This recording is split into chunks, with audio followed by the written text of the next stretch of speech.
Hey folks, today's episode is brought to you by Stitcher Premium, which includes the WTF Rarities, Outtakes, and Remembrances collection. Go listen to rare live WTF episodes, candid moments that never made it into the show, and tributes to the lives of past guests who have since left us. This is a collection of 20 pieces of WTF bonus material going back to the earliest days of the podcast that you can only hear on Stitcher Premium. Go to StitcherPremium.com/WTF and use the promo code WTF for 20% off your subscription. Okay? All right. Let's do the show away from the garage. Lock the gate!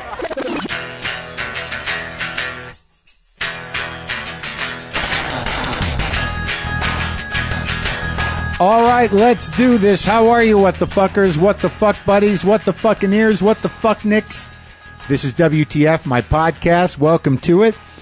I saw the old man, the source. I went to the source, and he's all right. I did about an hour over there. That was about all that was necessary. I'll get into that in a minute. Today on the show, I talked to Alice Cooper, and it's interesting about Alice Cooper. I'll tell you about that in a minute too, because of course I know who Alice Cooper is. I know who some of his music. I know his reputation in certain ways. I know my assumptions about him, but it wasn't until I went back and listened to a bit of almost every record he did before I really got a full picture in terms of, who he is musically, which I found to be pretty fucking good. And obviously I'm not the first person to say that, but for unique reasons, and I'll get into that in a minute. I am up here in Santa Fe, New Mexico. I am doing the thing that I do sometimes when I come up here. I go to this reasonably priced spa situation that is gorgeous. It's up in the mountains. It's called 10,000 Waves. You get a little room, and then there's a Japanese spa with the pools and tubs and massages. And today, recording as I am on Wednesday, the day after Tuesday, I had for the first time, I got shiatsu, and I had to get the Trump knots shiatsu'd out of the fibers of my fucking muscles. 'Cause that guy infuses himself into your very genetic composition. What I started to realize, and look, if any of you are like, no, here he goes again, then don't fucking listen. Really, seriously, man. Just realize that, not only is this guy, this leader, this president, probably pretty mentally unstable, which is not a surprise. And some people like that about him. He's erratic, whatever. The thing is, he's persistent. And if you check your phone a lot, what happens is you're just inundating yourself with images of him. So, you go to your browser and you start looking at stories, and you could put yourself through 20 or 30 pictures of that guy a day. And if you are disturbed by what's going on or angered or terrified, keep pounding your brain with those images, which is hard to get rid of the images on your news browser. But I think it has somewhat the same effect as posters being everywhere, like Mao Zedong, like just there, or Stalin, or any of the other, famous fascists. You just like, if they constantly put their image everywhere, which they usually do in buildings, or they force you to do it in your home, or it's on your TV too. Just this image of that guy's mug in varying degrees of anger and insanity and sort of, false, strength poses, strutting pomposity poses. All of that takes a toll and starts hammering away at your psychic machinery. These are psychic terrorism tools and tactics at work to pummel your sense of outrage, to pummel your sense of what is moral and right, and also to pummel what America is supposed to be. Don't be pummeled by putting yourself through multiple images of that guy into your head, because it does not, after a while, you'll just kind of shut the fuck down, which is what happens in authoritarian countries. You just sort of like, oh, there he is again. Oh my God, he's everywhere. I'm exhausted. Let me just do my job. Oh, I hope this turns out okay and they don't bother me. Oh God, why am I so sad and thinking about death all the time?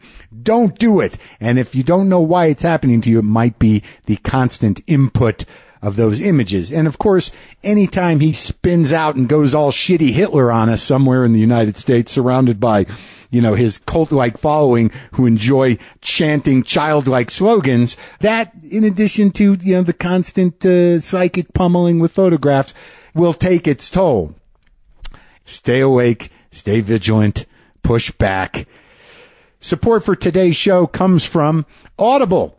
If you like listening to podcasts, that means you already like Audible, because Audible has an unmatched selection of audiobooks, original shows, news, comedy, and more from leading publishers, broadcasters, entertainers, and business information providers. And Audible is different from streaming or rental services because you own all your books on Audible, so you can access them anytime, anywhere, from almost any device, including your iPhone, iPad, Android, Amazon Fire tablets, or Windows Phone.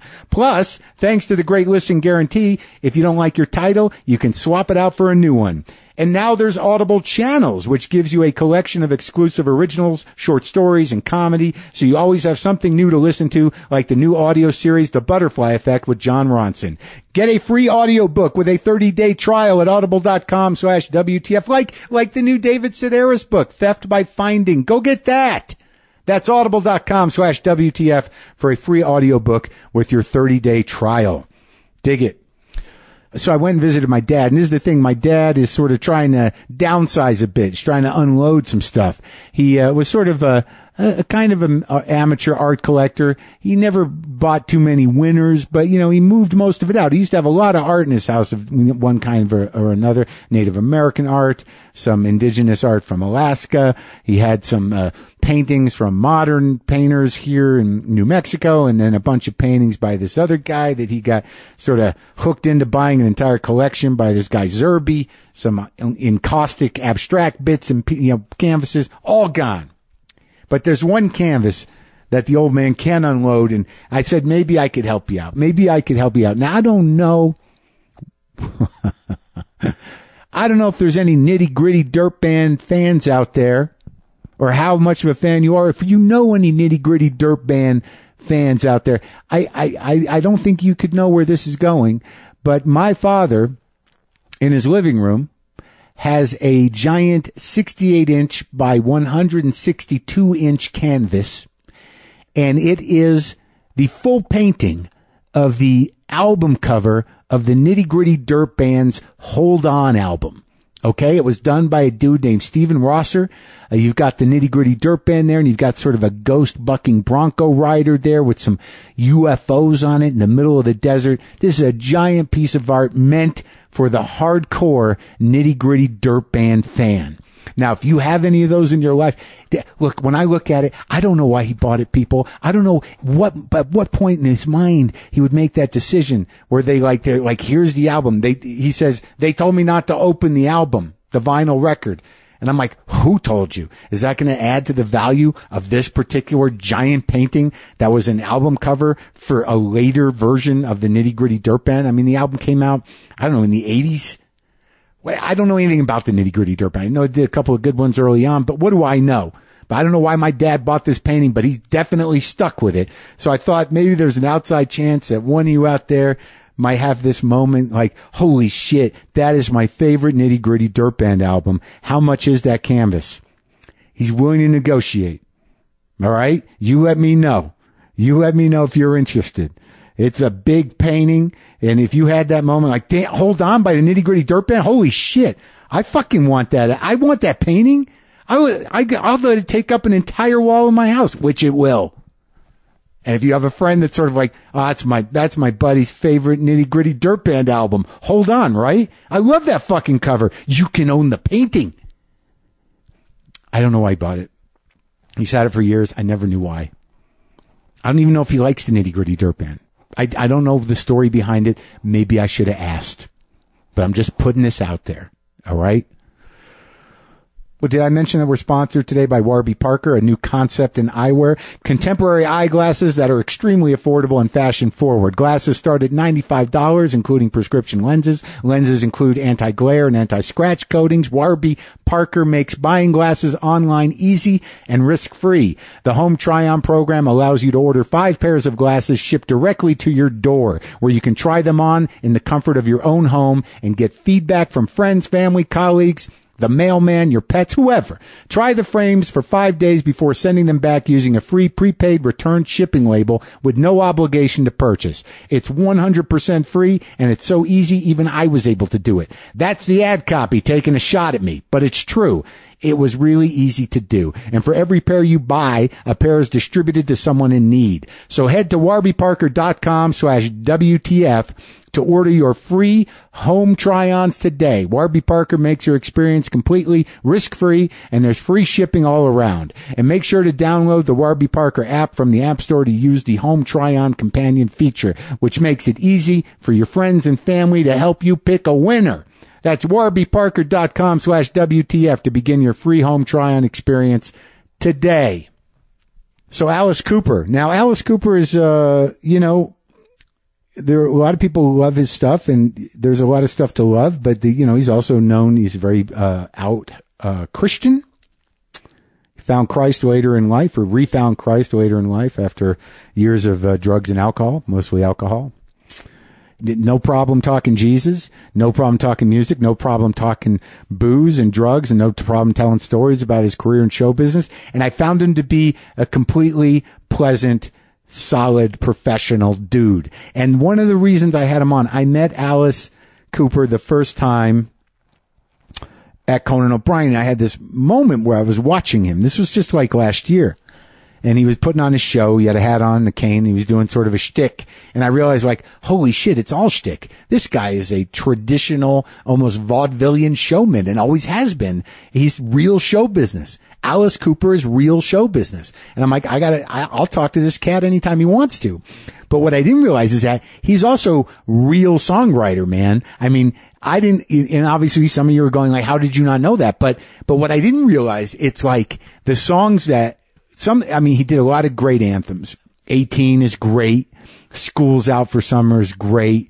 No More Mr. Nice Guy is great. But what I've started to do, and this was really the first time I did this, and I don't know why I never did it, was when I'm dealing with an artist who has a massive catalog, which he does. What I can do is I can just go to Apple Music and listen to at least a bit of every album, and I did. And what kind of blew me away about Alice Cooper was the 2 songs that when I was a kid, which were these slow songs, beautiful songs, both of them kind of make me cry. Only Women Bleed and I Never Cry. But those 2 songs are these sweet, they're not sweet, they're heavy, but they're slow songs. I Never Cry could be a fucking Elton John song. And it was then, when I see the arc of where Alice Cooper comes from the first kind of out there records through sort of anthemic, teen rebellion records to like these beautiful, I don't even know if they're called ballads, but Only Women Bleed and I Never Cry are fucking, if he had just made those 2 songs, those are it, which really substantiates him and validates him, among other things, as this amazing songwriter. So, I had a tremendous sort of epiphany with Alice Cooper before I talked to him. I'm very grateful I did, because I entered with the proper amount of respect and not just this idea that, this guy was crazy with the snakes and the guillotine and the electric chair and that shit and killing chickens. So I was able to kind of go in impressed and excited, and he was very receptive, and it was a great conversation. This is me and Alice Cooper back in the garage.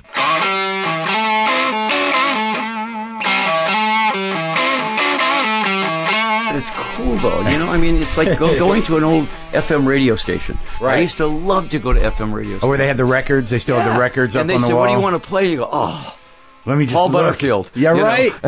Paul Butterfield. Out of all things, that pops in your head, Paul Butterfield. Well, that was the best band I ever heard. Really, when you were a kid? Yeah. Or when you were coming up? Well, we learned Paul Butterfield stuff because every good rock band ever started as a blues rock band. Sure. We, from the Stones to the Beatles, everybody. And if you could sit down and play Born in Chicago by Paul Butterfield and learn some of the harp parts and learn some of the guitar parts. That was learning process, man. Yeah, and they were, I guess it's interesting about Butterfield because he was like they were really the legacy of the Chicago blues. They weren't British guys that were taking the records and recycling it. Exactly. The Yardbirds were the closest thing to Paul Butterfield. Right. They were the British blues guys. But when you grew up where were you, in Detroit? Detroit. But who was coming through there? I was, but you were a little kid. But the coolest thing that ever happened to my family was my uncle, my uncle Vince, was a boxer. Yeah. He's like a flyweight boxer, tough little guy, played Telecaster guitar. Yeah. And good brought guitar. me, the first thing he ever brought me was Chuck Berry. Sure. And Chuck Berry was the first thing before Elvis. Right. I heard Chuck Berry and I went, that guy just told me a story in 3 minutes. It's pretty crazy, right? He was the best lyricist of all time. He does not get the credit for being the greatest lyricist of all time. Like you listen to You Can't Catch Me or Too Much Monkey Business. Too Much Monkey Business. How many times did Dylan listen to that song? Yeah, I wonder. Exactly. And not only that, but if he couldn't think of a word, he'd make one up. Sure, why not? He says, don't give me no botheration. Right, that's great. I love that word. You got license? The Coolerator. Yeah, the Coolerator. Right. Yeah, Coolerator's good. Well, so you were like what was Detroit like then? Was your dad in the motor business? My dad was an honest used car salesman in Detroit, which means he made no money at all. Down did on he have Jefferson. A second job? Oh no. And so he made no money. My mom was a waitress, and she was your chewing gum waitress. What do you have? Is that true? Yeah, really? Oh, she was great. Yeah. She's still alive, 92 years old. Really? Yeah. But my dad finally got to the point of realizing that he worked for nothing but criminals. And they finally said, Mick, you can't make any money in this business. You should become a pastor. He became a pastor. A pastor? My dad was a pastor. What denomination? Protestant pastor. And my grandfather was an evangelist. And my wife's dad is a Baptist pastor. So you come from pastors. You come from I was the prodigal the ministry. son. Yeah. I was a prodigal son. I grew up in the church, went as far away as I could, and then came back. That's because I know you talk about it a lot, and you're public about being a Christian again, or coming back around to it. Yeah. But you did have an honest rebellion from it. Oh my gosh! And it was very public. I think. And so did Marilyn Manson. Marilyn Manson. You guys getting along? Oh yeah, we get along. I mean, not theologically, but we are good friends. Yeah. And the thing about it is on the very last night of the tour that we worked together, and I got along with Marilyn really well. I hear he's a nice guy. I mean, Very nice guy. But I imagine there must have been some contention initially. You spawned a lot of people. Well, I sparred with him in the press a lot. You did? Was that fake or was it? No, it was for real because he was talking about, I used to really respect Alice till I heard he was Christian, and and I'm a priest in the satanic church, and I'm going. Anyone can be a priest in the satanic church, right? And then when I meet him, all we talked about was marriage. Yeah. Oh, really? And I met him in Transylvania. How's that? That's funny. A festival in Transylvania. I mean, it's like the castle is there. And clearly they had a theme in mind. A theme. And he walks by the dressing room, walks in, and he said, "Can I come in?" I went, "Yeah." So we sat and talked, and all we talked about was marriage. I've been married 41 years. Yeah. To that lovely lady that was. That's good. It's a good job. Yeah. It's funny because in terms I've been hearing a lot about the song, I'm 18, because people have been emailing me. I just had 18 years sober last Wednesday. So people have been sort of like, you got to listen to, Oh, that's your song. I'm 36 years now, I think. Right? Sober. Yeah. Feel better? Oh, are you kidding? I would have been long gone, dead. I mean, you have to remember, my big brothers and big sisters, when I came to L.A. from Phoenix, Jim Morrison, Jimi Hendrix, Janis Joplin, they were like, I drank with them, and I was the little guy, little fly on the wall. Well, at that hotel? At the Landmark, And that's where you met Shep? That's where I met Shep. Well, take me there from so your dad's a Protestant pastor, which is not hardcore per se, no, right? In fact, he could tell you who played bass for the Animals. Sure. But it's not fire and brimstone. It's not. But your grandfather was. But they were, and my granddad was pretty cool too. Yeah. But they were all loved music. His deal was this. He says, "Look, I love the music." He said, "I love the show." Will he take you to rock shows? Yeah, but he saw the Stones with me. Yeah. Oh, yeah? And he says, I have no problem with it. I have a problem with the lifestyle. And I went, okay. Talking about your stuff. Well, he says the whole lifestyle. You have to remember that was right when the hippie lifestyle was, just free love. Free when you were everything. starting out. I just was getting ready to go to L.A. But when you saw the Stones, when did you see the Stones with them? I was 17 years old. So they weren't hippies yet. No. It was still kind of clean. It was British Invasion. Right. Cool stuff. And you saw them on like when you were 17, so that must have been pretty electrifying. Do you remember? And it was the real Stones. Right. It was Wyman. Sure. And, Brian Ian Stewart Jones. on piano, maybe? No, just the five. Oh, just the five. No lighting. It was just and they were guys playing blues mixed with a few of the hits? All the original songs. All the original first 2 albums. So you see the Stones, so they're in your head. Yeah. How about the Detroit guys? Is Mitch Ryder around yet, or who's around? Those guys were on the radio. Yeah. But I wasn't really connected up with them because I was so locked in. Motown? Motown was on the radio again, but I was living in Phoenix now. Already? So, yeah. How'd you get there that quick? At 10, I had to get out of there because of asthma. I had to get out of Detroit. You were the one with asthma. Bad. And so your family moved because they wanted you to be able to live and breathe. It would be a good thing. For the kid. Kid's got to breathe, apparently. So I'm in Phoenix, and I'm painting the house, on a summer, and the radio's always on, and all of a sudden I hear, doo-doom, doo-doom, she loves you, yeah, yeah, yeah. And I stopped. And I went, what was that? Right? It can still make you stop, right? Really. I've never heard anything like that. And then about a half an hour later, I heard, please, please me, oh yeah. And I went, what is this? Honestly, it changed my life. I called my Dennis Dunaway, who was our bass player, original bass player. Yeah. We ran track and cross country together in high school and art class. Yeah. And I said, did you hear that? And he goes, yeah, what is that? Next thing we saw a picture of him, and I said, that's it. That's what we're doing. We got to do that. We got to do that. It's that first album, so good. Well, yeah, I got chills, kind of. Yeah. Because I'm a little younger than you, about a decade or so, but we had that record, and just you put that on now, and you're sort of like, what the fuck? I tell bands all the time, young bands, that they go, we'd like you to produce us. I said, let me hear what you're doing, and you got a great image. You guys are tough. I get it. And like this. And then they yell at me for about 3 minutes with a hook and a drum beat. And I go, I want you to do 3 things. Yeah. So I want you to listen to the Beatles' first album, The Four Seasons, and the Beach Boys. And they look at me like, why? And I said, because that's how songs are written. Now, write me a song and be just as angry. Yeah. I get it. You're angry. Yep. But now write a song with a verse, a B section, a chorus, and then be angry. Yeah. Yeah, because that's sort of what, the weird thing about going through your stuff today, which I did, I literally went through because I grew up in the 70s, and there's songs in your catalog that were hits that are beautiful. They're not hard rock songs. They're, Only Women Bleed, I Never Cry. Yeah. And I remember they're dug into my brain, and I'm like, oh fuck, right, that's Alice Cooper. That moment. We confused a lot of people on those. Well, but those were, you loved those songs, I'd imagine. Yeah, they were great. And they were the easiest ones to write. Yeah. Those songs, for some reason, were harder to write a simple rock song than a simple ballad. Uh-huh. But I was working with all the right people. Bob Ezrin was our George Martin. And is he the guy that Shep hooked you up with, the Canadian? Well, Canadian guy, yeah. He came in, and he was supposed to get rid of us. Oh, really? And he listened to us at Max's Kansas City. We played at Max's one night, and he came. Jack Richardson said, get rid of these guys. We don't want them on our... Which label was this? It was Jack... We just wanted him to produce. We didn't care about a label at this point. Oh, so you weren't even signed yet? No. Nothing? And the next thing you know... Bob Ezrin comes back and he goes, "You're gonna fire me, but I love them." He says, "They're the future. They're what's going to happen. I can take this band," and he says, "Your punishment is you have to produce them." Oh, really? That was it? Well, 7 platinum albums later, it was a good punishment. Yeah, you worked with them on and off for a long time. But let's go for so you're with your track and field buddy. Yeah. What's his name? Dennis Dunaway. Dennis, who's in the original band, and you listen to the Beatles, and now, how do you start out in rock and roll? It's very funny story. I mean, you probably couldn't write this. Yeah. So we're jocks. Yeah.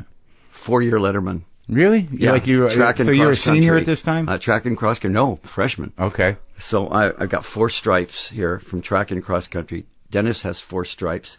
Our drummer has 4 stripes. Yeah. So we're walking through this the school like we own it. Yeah. Right. Right. Now, I said, we got these three guys. We should do like at the Letterman's Club talent show. Right. We should do a mimic of the Beatles. Yeah. Put the Beatles hats on. Right. We'll do, I'll beat you, yeah, yeah, yeah. Oh, right. I'll beat, sure. You know. Yeah, yeah. And we did it. And we hired girls to scream for us. And at that moment, I went, this is what I'm going to do for real. And you're just lip syncing at that We're point. lip syncing. Right. No, we sang. We found along with it. We found the two biggest juvenile delinquents in the school. Yeah. Glenn Buxton and John Tatum, who were always in fights or always illegal at every The point. opposite of jocks. Right. And they were our guitar players. Because they knew how to play. Glenn ended up being one of the great rock guitar players. Yeah, he was on all the band records, right? All the Alice Cooper records. He created Schools Out. You know, he created all that stuff. He was the only guy that could jam with Sid Barrett. Right, he got it. Right, yeah. So, anyways, now we've got a band, and we're actually pretty good. At this point, are you like, is your faith intact? Yeah. Yeah, but you're not like, I go to church still, right. You know, and everything, and I'm still running track, and but we are in this little band playing at parties. In Phoenix. Getting a little better. Yeah. Finally, we get this job at the VIP club. Right, what's that? That's the big club. Yeah, in 1,000 Phoenix, people. oh, yeah. You know, and we're called the Spiders now. Uh-huh. And we wear all black. Yeah. And there's a web behind us. So it's beginning. And we it's start starting. out with the Who. And we start out with the Yardbirds, and Train Kept a Rolling. You remember? Oh, you did Train Kept a Rolling. What Who song were you doing? Yeah, the Yardbirds version. Which Who song were you doing? We were doing Out in the Street. Substitute. You know, all. Yeah. And we were really a good bar band. Combo. Good combo. So we were drawing 1,000 people a week. You got hot in Phoenix. Now we're not only jocks at the school. But Now we're the biggest band in the school, so Local rock stars. I become Ferris Bueller. Yeah, man. I run the school. Yeah, man. Point. And everybody's doing my homework. Teachers, I've got conned to no end, you know, and I just breezed through high school. And you loved it. You felt it. You loved the attention. You loved being. And we were good. That's the thing I liked about it, was the fact that if we were just phony, it would be different. But we were actually really good. What was it about the Yardbirds that really floated your boat so much? You know, we loved the Beatles. The Beatles influenced everybody. I don't care if you're Cradle of Filth. Yeah. You were influenced by the Beatles. Yeah. The Stones, same thing. Yeah. So when people say who influenced you, that's a given. You know, we then went for, what about this band that's got this guitar that sounds like it's out of control? Yeah. Well, Pete Townsend. Yep. And Jeff Beck. Right. Those were the guys. We heard those songs and went, oh. I still can't wrap my head around Jeff Beck. No. Nobody can. It's like, I don't know. I think even Jimmy Page said one time, there's all of us, and then there's Jeff Beck. Yeah, and Jimi Hendrix said, like, I talked to Billy Gibbons, who's on your new record, who I love. Yeah, Billy's great. He's great. He said when he opened for Hendrix in Texas on that tour, when he was, I forget the name of Billy's first band. It was Moving Sidewalks. Moving Sidewalks. That he went and hung out with Jimmy, and Jimmy would have a stereo console brought up to the hotel, and he would just sit around trying to figure out what Jeff Beck was doing. Everybody. Nobody plays as pure as Jeff Beck. It's crazy, and Jimmy's man. the best rock guitar player. Hendrix. Clapton is the best, blues guitar player. Blues player. Yeah. Jimmy Page is right there. I'm a big Peter Green fan. Peter Green. Oh, my God. Great. We used to play with him in Detroit when he was with Fleetwood Mac. Did you really? Fleetwood Mac. With Peter? Yeah. He must have been. And Savoy Brown, who is now with Foghat after that. Foghat. Yeah. But was Peter Green a heavy cat? Do you remember he was him? Cool. He seemed like he wasn't psychotic at that point. But was he sad? No. He was a rock guy. Because I felt that the way he sang, man, it was like, wow. Yeah. Sad. Well, I love him, a blues guy. I'm trying to get little bits and pieces of Peter Green wherever I can. Yeah, he wasn't as close as some of the other guys. Yeah. Like we met the Claptons and all those guys, the Jimmy Pages, and they were kind of cool. Really in cool Detroit. Guys. Yeah, Green was a little out there. Yeah, it feels that way in general. Wasn't like warm. Right. Yeah. Jimmy was the best guy. Jimmy was the nicest, coolest guy. Hendrix was. I always found that the bigger they were, the nicer they were. The Beatles were the nicest guys in the world. The Stones, the nicest guys. But you didn't meet them till later. Yeah, not till later, but I found something out about Sinatra and Presley and all those guys. The bigger you got, the less of a jerk you were. Well, yeah, because you really, like, your life didn't enable you to really hang around with anybody that much. Well, and not only that, but you don't have anything to prove. Right, yeah. You've done it. And you're kind of happy to talk to somebody, especially if someone's introduced you, like, this is this guy, he's a good guy, and you're like, okay. Yeah. You're cool. He's already got his status. That's he's right. There. It's the guys on the way up that are the jerks. Yeah. and then sometimes you see him fall down. Yeah. Right? And you kind of push him a little. Maybe you put your foot out, trip a little. I'm sorry. Maybe you learn a little lesson. Write a song about that. So, all right. So, how do you get from the Spiders to Los Angeles? I mean, what? So now we're the best band in Phoenix, and so we didn't think, well, we're going to go to L.A. and conquer L.A. because now we're the best. We get to L.A. and realize that every band from every city, the best band from every city, is in L.A. trying to get in the Whiskey, or one of the 5 or 6 clubs going on there, and you're up against the Doors, Love. Oh, yeah. All these great bands. It was Albert Lee, right? Is that Arthur Lee. Arthur Lee, Arthur Lee. Albert Lee's another guy. And Buffalo Springfield. You're up against... So they were all out there when you went out there. So they were already big. They were already, so that's what, 68, 69? You're killing yourself to get in any club. What year? 67, 68. So you guys go out there, green. Starve. Just green. Starve. But you made the move. We made the move. Changed the name of the band? We didn't change the name of it. We were the Naz then. N-A-Z-Z. Like, but Rundgren had the Naz. Then we found that out. And we said, we got to come up with a name now. And the first name that came up, Dennis came up with the Husky Baby Sandwich. Yeah, I said, that's cool, that's great, but they'll be expecting that. Yeah. Let's do something that they're not going to expect. What if you get this notorious band that by this time we were notorious. In Phoenix. In L.A. too. For doing what? People just didn't get, we were already very theatrical at the time. Like, what was the theatrics at that time? Anything that we could find. If I could find a mop, that was part of the show. If I could find a bucket. I was kind of Carrot Top. What have I got? That was, anything was guerrilla theater on stage, and we did it. And the stuff sounded like, sort of like psychedelic noise, like Pink Floyd? Well, it was songs, but they were not at all what you would normally hear. On purpose. We were doing Pretties for You songs at that point.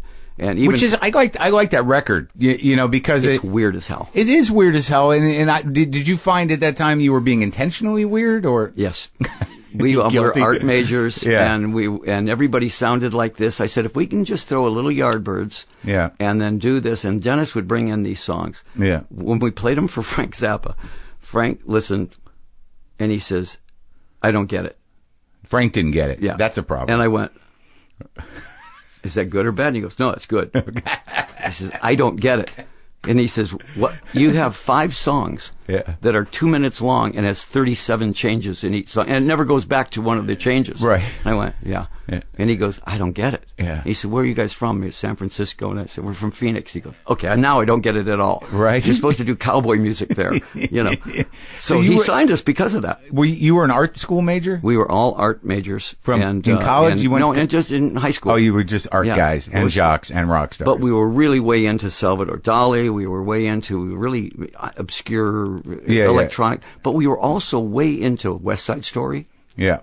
We were way into James Bond themes. Yeah. And we were the generation that was brought up on TV themes. Sure. So you'd find a little bit of I Spy. Yeah. In one of the in the guitar. Yeah, you'd find a little bit of Man from U.N.C.L.E. over here.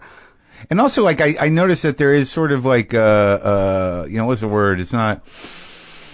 There is sort of a cabaret feeling to, like a burlesque thing, vaudeville, very vaudevillain. But were you conscious of that? No, we didn't understand it. Why? That to me, why not make the lyrics come to life? Mm-hmm. We couldn't afford it, but why not make the lyrics come to life? If you're going to say later on, if you say "Welcome to my nightmare," you give them the nightmare. Yeah. Don't just say it. Produce the nightmare. Why not? Nobody else was doing it. It's like opera. Yeah. And if you're going to be the villain of rock, which I said, you've got all these Peter Pans and no Captain Hook. Yeah. I said, I will gladly be Captain Hook. I'll be Moriarty. Sure. You'll be the heel of the industry. Oh, I want to be the guy that when I walk in the room, people take a step backwards. Mm-hmm. And they go, it's Darth Vader. Right. Because they didn't have one. They didn't have one on purpose. Jim Morrison was the closest thing. And but he was more just of a mysterious poet. Yeah, right. You know, this guy I wanted to walk into a room and terrify people. Yeah, on purpose. Yeah. Now, did you see Jim and all those guys? Did you? Oh yeah, we toured with the first people that ever took us under their wing in L.A. were the Doors. And this is one. Tell me, so how'd you 67? How'd you end up? Like, what was the scene? You come out in 67. Where do you live? We lived where we finally we met this guy named Doak. Yeah. We had never met a gay person in our life. Sure. This guy lived right in the West Hollywood. He was an actor, and he somehow said, "You guys can all live at my house." Yeah. Okay. But didn't come on to anybody. Yeah. And we all went, okay. Yeah. So there were 7 of us living in the living room of his house. Yeah. Well, at least we had a place to stay. Sure. And I don't know how we survived that, but Why? I mean, it wasn't that. It was just the fact that I don't even know how we got money enough to eat. We had enough money, just enough to No one was working? We were working, but just enough to barely get gas for the car and, eat whatever.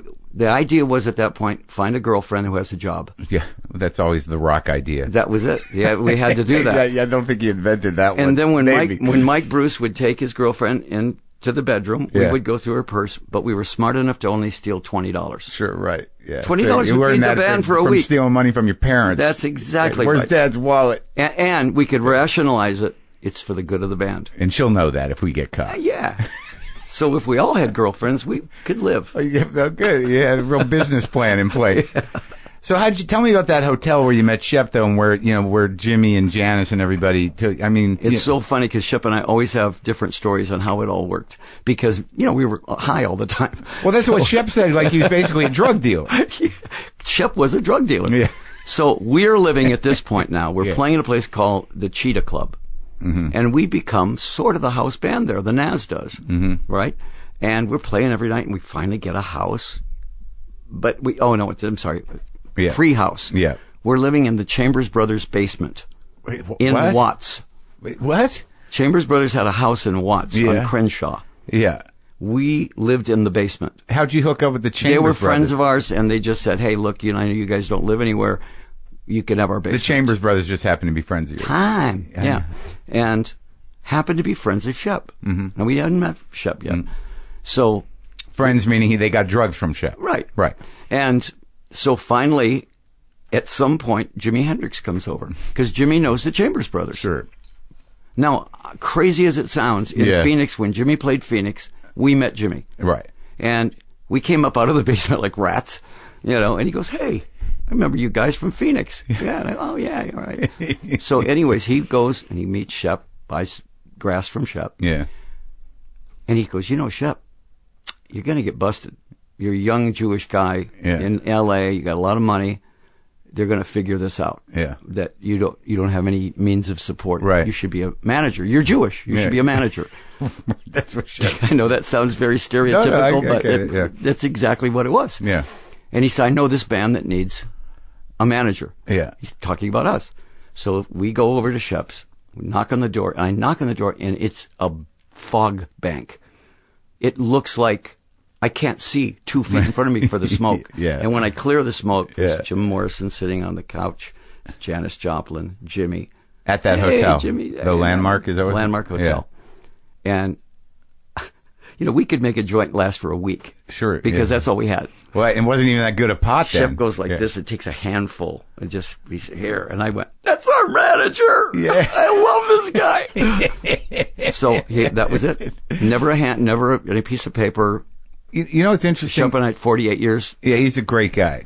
I really like talking to him. But what's interesting about the business in general that I'm always fascinated with in both movies and music is that people, I think, forget how small a community it was. Oh, yeah. Then. Everybody knew everybody. Right. Because, everyone was sort of around the same place. That's Jimmy knew the Chambers Brothers. Yeah. People would come and try to make it work, or it did or it didn't. But there wasn't thousands of people. No. And it was we really got into this creative, the people that were really good people. The Doors were great people. And what'd you learn from them? Great. What'd you glean from these cats? Later on, the biggest lesson of my life, Jimmy died at 27. Jim Morrison died at 27. And I looked at it and I said, what is in common here? And what it was trying to live that image off stage. Yeah, you wanted to make it past 27. Right. Yeah. And I thought, I said, I'm going to have an image even more, heavy than theirs. Yeah. And for a long time, I couldn't figure out that I couldn't do both. I'm going to go out tonight. Well, I got to get a snake. I got to put my makeup on because I don't want to disappoint anybody. Got to a point where I said, that's what killed these guys. So it took me till I got sober to realize that I had to play Alice Cooper and be myself the rest of the time. It took you till the 80s? Pretty much. I mean, I never quite knew where an Alice began and that one ended. Well, how did you? Because I drank right through it. But also you were not, Janice was strung out and Jimmy, I don't know what happened there, but he was on everything, right? Yeah. And it didn't seem like those were Jim Morrison took pills like you would eat Skittles. Yeah, but it didn't seem like that was your bag. You were kind of old school. It was beer. It was beer guy. Yeah, I was. In fact, most heavy bands were beer guys. Right, because you could keep drinking it all day. Yeah. And we were terrified of the police. Oh yeah, because we were the first perfect target. Look at our hair. Our hair's down to our waist. Right. I mean, we were the targets in L.A. So, but the idea that you couldn't differentiate, or that the line between Alice and you was blurry, like, because Rollins told me I had Iggy Pop in here. Yeah. And did you see them when they came out in 69? I grew up with Iggy. Yeah. You did? We played with Iggy every weekend. But like you talk to him and he's not Iggy Pop, he's Jim Osterberg. Yeah. And he's sharp and there's definitely a line between the two. Oh yeah, absolutely. I knew Iggy. First time I saw Iggy, we played at a pop festival, 200,000 people in Michigan. Yeah. And somebody said, well, you're going on after the Stooges. And I went, who are the Stooges? I'd never heard of Iggy and the Stooges. I never heard of the MC5. Yeah. Right. I knew Mitch Ryder, yeah, but I didn't know any of these bands. The next generation. So I saw Iggy play, and I went, what? Yeah. I said, I got to go on after this guy? I said, okay. And so I brought the Alice character up, and everybody in Detroit saw it, and they loved it. Yeah. Because it was not just hard rock, but it was this, too. Yeah, yeah. And now here was a guy to challenge Iggy. Right. In a different way. That Detroit sound, though, is certainly in those guys and in MC5. Absolutely. That drive. I still say it's in our DNA. I mean, born in Detroit, cars, motors, black leather, long hair. Something. I find it's in what I write all the time. Even the Nuge back in the day. The Nuge, Bob Seger. Bob Seger's great. Brownsville Station. Yeah. All these bands came out of Detroit. Yeah. And if you were a soft rock band, you were going to get killed. Yeah, and some of it had to do, I think, with the Motown infusing into it. There was a lot of soul. Mitch was a soul singer. And those guys would come to the show. I mean, we'd be on stage at the East Town or the Grandy with the Stooges and the MC5 and the Who. Yeah. Hanging out. That would be, and we'd be up there, we'd look down, there's Smokey. Oh, really? And there's this guy, and all the Motown guys came down because they dug the rock and roll. Sure. We would go see them at the Rooster Tail. Yeah. Yeah. So the Detroit scene during the riots, if you were a long-haired rock guy, you had a free pass. Right. Right. If you were in a rock band, you could go into any black club downtown during the riots and you were fine. Well, that was the 60s. Yeah. And it was assumed that everyone was on the same team, the long hairs and the civil we were rights not a room. threat. Right. Well, so what happens here? So, I want to clear something up. Frank Zappa had he got his own deal through, what was it, Warner? Who gave him It was that? Warner Brothers. And his imprint was called what, his label? He was Bizarre and Straight Records. So Straight Records was your first deal. Yeah. Right? And he signed you for 3 records. Right. Frank would come in at the end of the day, and he said, this is how he put it. He said, people are not going to believe that you can do these songs live. Yeah. He says, anybody can layer, bass drums, and make it sound. Right. He says, the fact that you can do No Longer Umpire and Tootie Muller and 10 Minutes Before the Worm, which were insanities. He says, the fact that you can do these songs live is what I want to get. 10 Minutes Before the Worm. It was just the weirdest stuff ever. And we could play it live. You could? Yeah. You had it and tight? We played it great tight and live. Yeah. He said, anybody can do jam stuff. Yeah. He said, but you guys play these specific little 2-minute songs and don't make mistakes on them. And he said, the Mothers couldn't play this song. Yeah. He said, so that's what I want to get on tape is the fact you guys playing live. The good part was that we could do it. And you did it. Yeah. We made the record in 3 days. But that was, Frank wanted that. Frank, that's how he put it. Yeah, I think we were a tax write-off. That's what I was wondering. Yeah. Yeah, it seemed like the whole thing. He liked us. He thought would be fun to be with the GTOs and Wildman Fisher and, on his group, a little group of freaks. Right. We had a whole different thing. We were serious about what we were doing. Were you a fan of Frank's music? Oh, yeah. Oh, We're Only Enough for the Money, one of the funniest albums of all time. Absolutely Free, one of the funniest albums of all time. We worshipped Frank. Frank was great, but we didn't let him. He didn't really influence us, though. Right.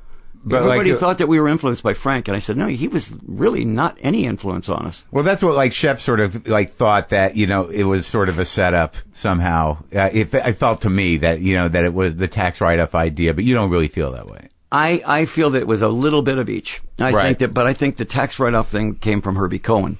Oh, I think the Cohen brothers in there we were really nothing to them. We couldn't make money. There was no commercial potential coming out of us. So how did Alice Cooper, the name, come up? We kind of dropped that. There's no Ouija board. There's no mystical element. No, it was just... let's do something. Let's come up with a name that is like a little old lady that lives down the street that makes cookies for the kids. Yeah. But she may have bodies buried in the basement. Sure. So what name is that? The very first name that came out was Alice Cooper. I was Betty Crocker was kind of in my head. Right. But Alice Cooper sounded like that. Right.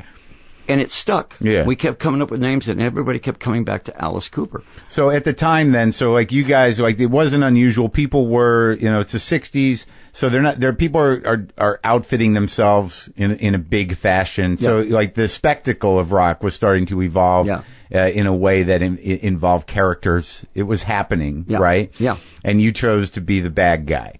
Chose to be the band that if your parents hated us, we were just fine. So that was the point. Now, was that your idea? Was Shep involved in that? It just naturally, I think Shep caught on to it. Yeah. He would see why people liked Elvis because parents hated Elvis. Why do people like the Rolling Stones? Because the parents hated the Rolling Stones. So my parents weren't crazy about the Rolling Stones when they first saw them. Right. Suddenly the Beatles were fine. Right, sure.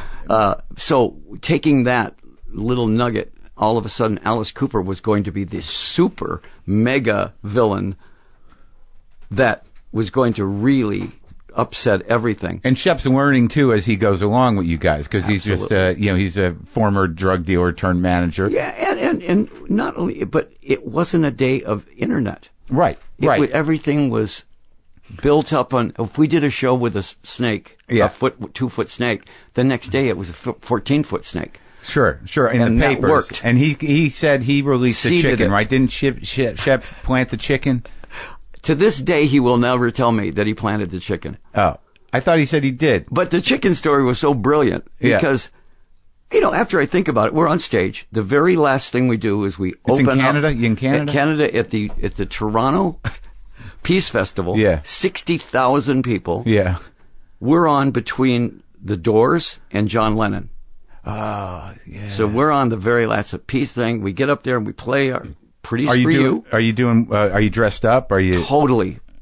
We look like something out of Barbarella, but not eye makeup yet. Not yeah, but not that one. But just stuff. Lots of makeup. Lots of. We really did look like Barbarella. You wearing a dress? Yeah. I wasn't wearing a dress, but all vinyl with the lightning bolts all over it and everything. Yeah. And everybody else was kind in corduroy. Kind of glam. Right. Yeah. Everyone's foking out. Oh, there was no such thing as glam at this point. Not yet. We were glam. Yeah. Right. Yeah. And at the very last thing, we open up pillows and CO2 cartridges, and it fills the place like a snowstorm. Yeah. And then I look down, and there's a chicken. No, I didn't bring the chicken. And I'm thinking, okay, I'm kidding the audience. Okay, I got my wallet, got my tickets, got my chicken. I'm ready. Yeah. Where does this chicken come from? You don't know. When you narrow it down, it had to be Shep. Yeah. So I take the chicken, being from Detroit. Yeah. Fact that I'd never been on a farm in my life. Right. It's a bird. Yeah. It has feathers. Yeah. It has wings. Right. It should fly. Sure. Yeah. Logically. So I take it and I loft it into the audience, figuring it'll fly a little bit. Somebody will catch it, take it home. What a great souvenir. Sure, yeah. Well, it plummets into the audience. Yeah. And the audience tears it to pieces. And that's where it's... The Peace Festival. The Peace Festival. And throw the parts back on stage. And now there's bloody chicken parts, all these feathers. And the next day in the paper, Alice Cooper slaughters chicken. Yeah. Drinks the blood and everything. Right. Frank calls me up and he goes, "Did you kill a chicken on stage last night?" And I went, "No." He said, "Well, don't tell anybody. They love it." He said, it's great press. They love it. Now I'm the geek of all time, right? Now, the kicker to the story is the first 5 rows are all in wheelchairs. Yeah. Right. They put all the people in wheelchairs on this. They're the ones that killed the chicken and maimed the chicken. And the wheelchair the people. Wheelchair people. The ones that probably have a right to have a chip on their shoulder. Or a chicken on their shoulder. Sure. Yeah. Yeah. So, and to me, all of it didn't, I kept going, I didn't really, Yeah. And Chip goes, you killed the chicken. Yeah. Stick to it. Own it. Yeah. So after this stuff, so you're hanging out with John Lennon too, and that's where you meet John Lennon? John loved what we were doing. Yeah. John and Yoko at this point. Oh, so they saw this art that was going on stage. So he was under the influence of Yoko, and there's real art going on, right? Performance art. The Doors knew us from when we were little kids, basically. Yeah. And they went, yeah. Jim Morrison, yeah, man. Yeah. So we had people that saw what we were doing, and they loved the fact that it was doing something different. And how did you feel, intentionally as a showman doing it different? But what was your feelings about the counterculture and the hippie movement, or because you were we never separate. Connected to it, right? We were not hippies, right? We were in this Your Detroit rock Ferraris guys. and blondes and all the right reasons. We were in the rock and roll business for that. Yeah. We could care less about Vietnam. Right. It was not political. Yeah. It was just, we were fun. Right. And that Good, was dark, what was weird missing. fun. Yeah, that's what was missing in rock and roll right then, was fun. But also, I imagine that somehow or another, because of the news that was happening in the world, that the extreme take that you guys were having resonated because there was a certain pervasive darkness going on. Yeah. We were called satanic, all this. There was nothing satanic, and especially for me. I'm coming from a Christian background, so there's nothing satanic going on up there. It wasn't. There was no upside down crosses. But there's no backstory to it necessarily. No, that's when I realized it was basically vaudeville. Right. It was basically whatever you could get away with, and they laughed, great. Right. If they were shocked, even better.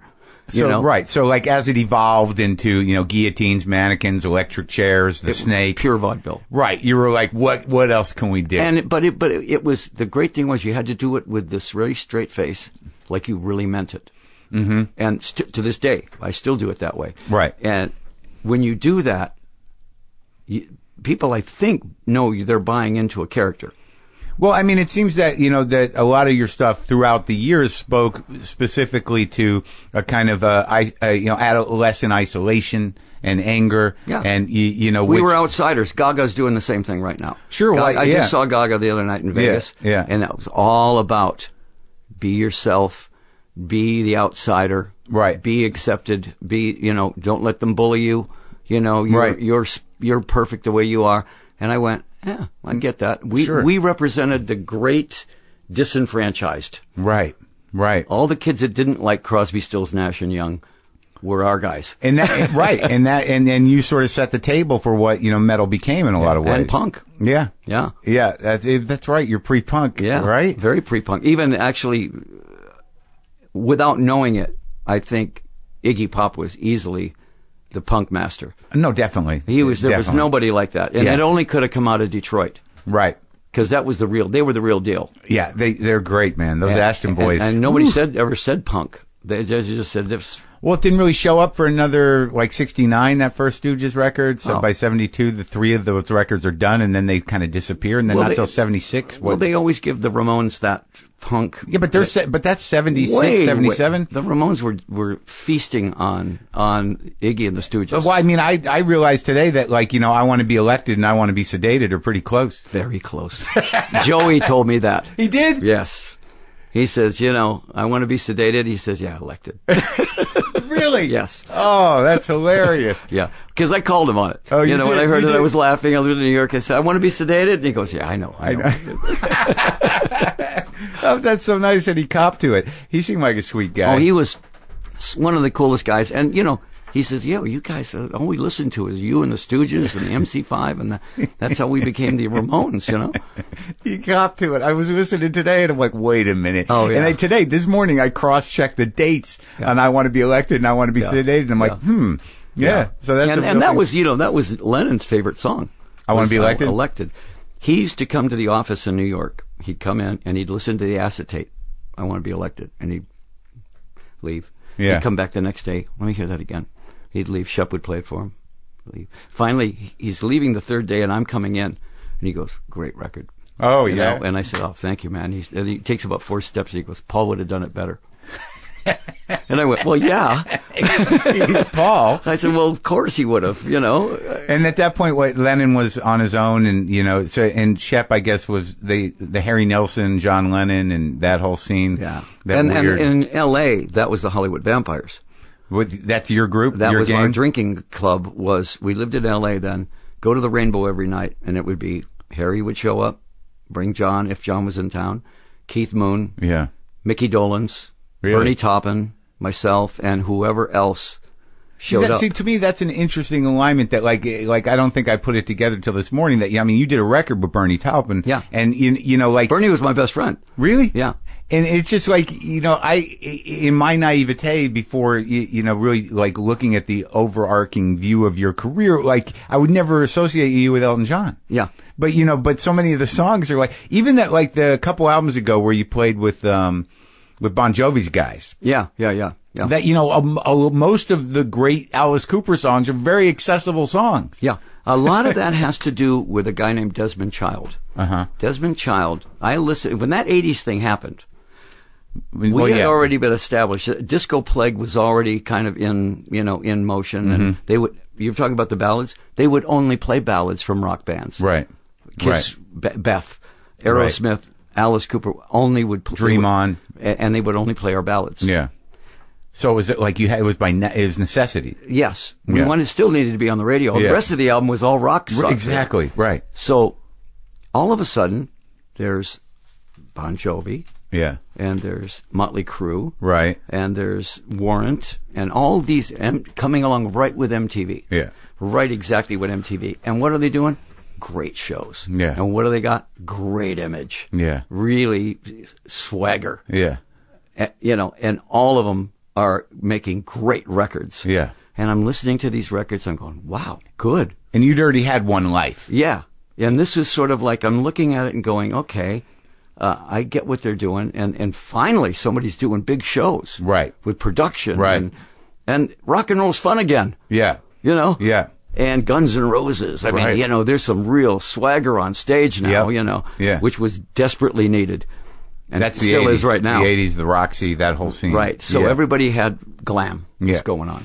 And these bands, and I kept saying, what is the common denominator with these songs? And it was Desmond Child. Uh-huh. He was the one producing and writing these songs that every one of them I heard on the radio go, what is that? Yeah. You Give Love a Bad Name. Great record. Yeah. Right. And it all came back to him. So I got in touch with him. I said, I want to do the same thing, but I want it darker and sexier, and I want it to be Alice Cooper, and that's when we did Poison. Biggest hit of our career. I mean, School's Out was a huge hit. Right. Poison worldwide was even bigger. And so that was Trash. That was the big resurgence. That was kind of me raising my ugly head saying, oh, by the way, guys, you still have to deal with me. Right. And I think the beautiful thing about that period, it seems to me, is that all those guys that grew up on your music was like, you need any help, Alice? Yeah. We were all accessible, and they were fun. They're good guys. Yeah, man. And I was very respectful of how good they were. Bon Jovi and Richie Sambora. Yeah. Whew. Yeah. Richie could play anything, man. And Ryan Roxy used to play in my buddy's band in Candy. That's right. Yeah. Roxy is one of those guys that glam is in his blood. No, he's a good sound man. I mean, there's he played with so many great guitar players, and the bass player, the Winger, he went on to do his own thing. And I don't that's not my music per se, but they all sort of trained with you. That's it. Yeah. And and all of them brought their own thing to it. Yeah. But going back, when did you? So you hit the wall in L.A. and then ended up back in Detroit. Well, this was at the very, very beginning. When we went around, this was pre all that. 68, 69. Yeah. Finally, we got a gig at the Whiskey a Go-Go, and I look up at the thing and it says Alice Cooper and who's Led Zeppelin? Come on, I'm not kidding you. Yeah. Alice Cooper and Led Zeppelin at the Whiskey. And nobody had ever heard of either one of us. Yeah. So you saw Zeppelin? We played with them. And Jimmy Page walks in, and I go, that guy was in the Yardbirds. Yeah. And then they were royalty to us. Right. And I went, we open for you. Yeah. And they said, okay, tomorrow night we open for you. Really? The very next night we go to the Cheetah Club, and we finally got 2 gigs in a row. Alice Cooper and some guy named Pink Floyd. I don't know what he Come wears. on. I'm not kidding you. So it's the original Floyd with Sid. With Sid. Mm-hmm. And we got to be very good friends because we connected up really close, you know. Yeah. But that was all these bands were all just trying to make it. But those are the rock bands, you know. Those are the ones, like, you know, it's hard to imagine them playing clubs. And everybody's starving. I mean, literally starving. So now you got Alice Cooper and Pink Floyd in one house. What year is this? And this is about 1968, something like that. Come on. You know, so we're all living in a house. I get up one morning. Yeah. And I walk in the kitchen. Yeah. And there's Sid Barrett. And he's sitting there, and he's still got his velvet clothes. I probably slept in everything. Yeah. And there's a box of cornflakes in front of him. And he's watching the cornflakes dance. Oh, really? And he's going, And he's looking at me and goes, you watching and this? I'm going, yeah, okay. You know, I go in the other room, I go, Sid is watching the cornflakes box the way I would watch Looney Tunes. Yeah. And I went, wow. Yeah. Yeah, he was already. Well, and it wasn't just a drug. No, so he was schizo. He had all kinds of things going on. Yeah. That didn't really show up badly till later. Yeah. But one night we played with him. He hit one chord at the beginning of the show, got a little shock, and just stood there the rest of the show. Really? Didn't play anything. Just stood there. Huh. So, I mean, he was out there, yeah. But so you have these huge hits, you know, like Killer and School's Out and $1 Billion Babies do great, right? Those are the big three. We're now the king of the hill. Right. I'm 18, Kills It. The most dangerous thing about us Yeah. was that we had hit records. Mm-hmm. Now here's this band that is pretty much hated by not just the press, right, but by other bands, right, because we were the future. Right, yeah. You know, and we were going to make them work now. We were going to make them do a show. Yeah. You know. Yeah. And the worst thing that could happen would be us to have a hit record, because now you have the Willy Wonka ticket. You're right. Nobody can deny you now. And you can sell tickets. And you can sell tickets, and you're generating money. So all the guys up on top, all the suits and the record companies are going, that's all they're looking at. That's all they care about. You don't make money until you make other people money. That's it. Right? And here we were generating money. And now we don't just have one hit. Now we have School's Out. That's huge. Gigantic hit. Still huge. Yeah. It's still big. And you must be getting checks for that song absolutely. now. It's the national anthem. Right. And then after that, he said, well, Lucky, and then $1 Billion Babies comes out, goes to #1. Now we are there. Yeah. And people have to swallow what we're dishing out. Yeah. And of course, now we have money to do production. Right. So now these productions are getting more insane than ever. You know? And it's weird because $1 Billion Babies, when you listen to it, and you've sort of lived through many different lives in heavy metal and rock, it's a hard rock record. We were never metal. Right. And it was just sort of like, I mean, the song Hello Hooray is like it's a beautiful song. Big song. They're completely accessible. Sure. And Bob Ezrin was the one that said, your image is going to be so strong, you're going to do hard rock, right, but we're going to make it very palatable. Right. You know, yeah. I read an article. So that was the plan. Yeah. Oh, yeah. Make hit records. We wanted to make hit records. Right. I read an article that McCartney did, and it was conversations with McCartney. Yeah. And he says had the radio on, and he heard No More Mr. Nice Guy. Yeah. And he says, it scared me. Really? He said, I realized that rock could be dangerous. Really? Yeah. He says, it literally scared me. That's funny. He said, that song was a threat. That's funny. And I said, well, it was... You know, School's Out was the most subversive song ever. Yeah. You know, blow the school up and everything. You know? It's weird because it's hard for me to imagine, I guess, because, you know, we've had so many years of no boundaries with music that at that time was really, a little menacing. Oh, yeah, because, you know, that record was up against Sinatra. It was up against the Supremes, Simon and Garfunkel. Oh, in 73. 73. All the really commercial records were out, and all of a sudden here's this record that's a total, you know, anthem that's saying the joy of blowing the school up. Right, yeah. You know? And it's a major hit. And that's what's interesting, because McCartney took it like he listened to it as a songwriter. Yeah. He says, great song. Right. He said, but it was threatening. Yeah. What album was Only Women Bleed on it? That was on Nightmare. I needed a ballad. I needed something that was going to offset all the insanity. Well, I'm a kid, so that's 75, so I'm 12, and in that, you know, that song was everywhere. Yeah. And it's a heavy-hearted, beautiful song. Like, I listened to it this morning, I'm getting a little choked up. Yeah, 15 different women recorded it and had hits with it. I mean, Tina Turner Etta James, people like that did that song. Heavy. You know what I mean? I went, wow, that's pretty cool. You know, but at the time they were thinking, of course, I was talking about the woman's, monthly women bleed, and I was going, no. I said I needed this for the Nightmare. Well, they didn't listen to the fucking song then, right? Yeah. So I needed and I wanted a ballet. Yeah, that was a concept record. The Nightmare was pure concept. It was little Stephen couldn't wake up out of his nightmare. And he could hear his mother calling, but he couldn't wake up. Right. That was the nightmare of not being able to climb out of it. But that's where you start when you're writing a song. You pick a story? The concept was that. And Welcome to My Nightmare, Bob Ezrin. I said, Bob, here's the idea. Mm-hmm. I said, now we have to write all these songs that connect into this nightmare. And we have to then produce it on stage as a nightmare. And what were the props for that tour? That was a bed that came out at the very beginning. Yeah. We had dancers, but we didn't have rock dancers. Yeah. We had Broadway dancers. Right. I said, I don't want rock dancers. I want a ballet. I want this, so that when people see this, it's going to be something they've never seen before. Mm-hmm.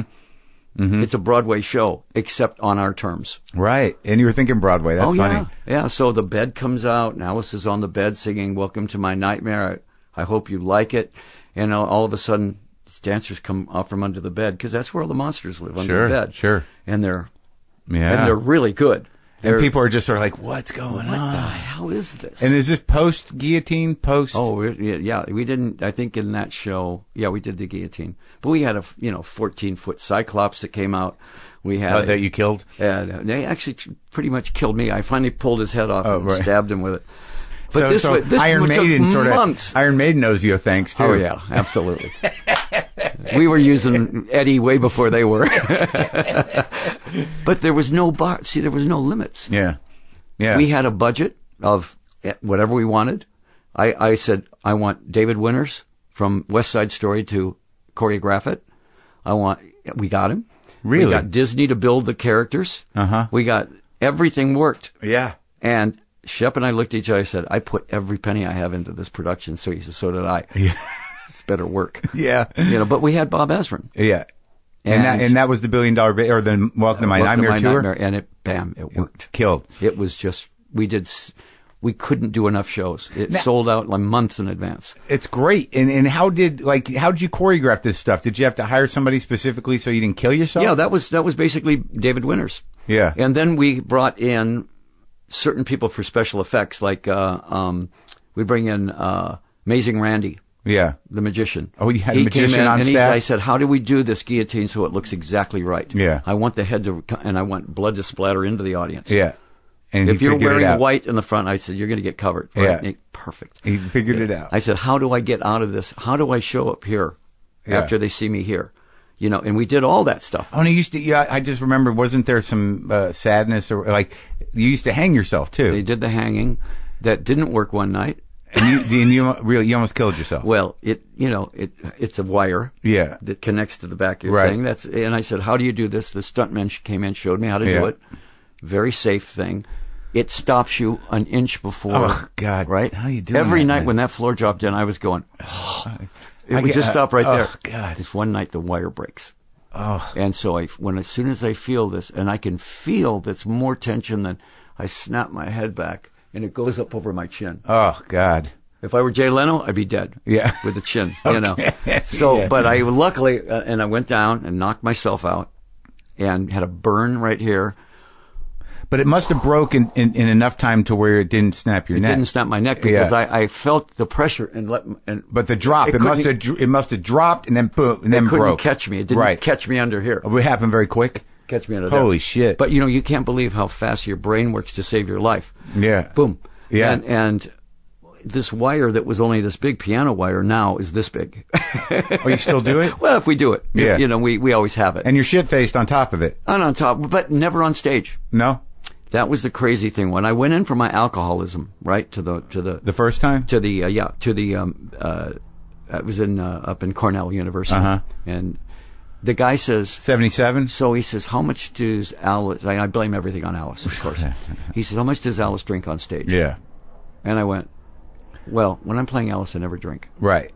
And he says, well, when you're doing a movie or like that, how much do you drink? And I said, well, I never drink when I. And he says, so the monster's not the problem. Right. The doctor's the problem. He says, you know, the 2 hours you're on stage, you're fine. Yeah.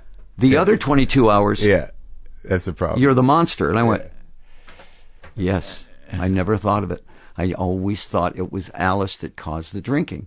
It had nothing to do with Alice. Oh, so you were blaming Alice. It was the only time that I wasn't drinking, was when I was working. Because you were out of you. Yeah.